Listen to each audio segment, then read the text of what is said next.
Angkutan kota feeder atau kendaraan penumpang LRT dari Kementerian Perhubungan RI kini tidak lagi gratis. Kepala Bagian Operasional Feeder LRT Fajar X Wahyudi mengatakan, per 31 Oktober 2022 layanan anggota feeder ke LRT berbayar dengan tarif Rp4.000 bagi masyarakat umum.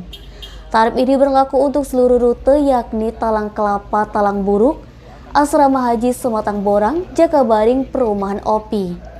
Namun untuk pelajar dan lansia masih gratis, syaratnya hanya menunjukkan kartu identitas saja.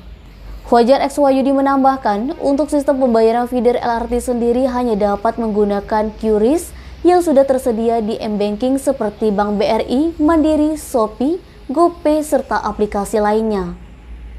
Selain itu, bagi masyarakat yang tidak memiliki QRIS dapat meminjam pembayaran dengan penumpang di sebelahnya ataupun meminjam QRIS dengan tim feeder yang berada di pangkalan.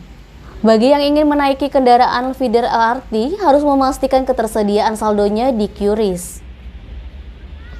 Denny Sumek.co melaporkan.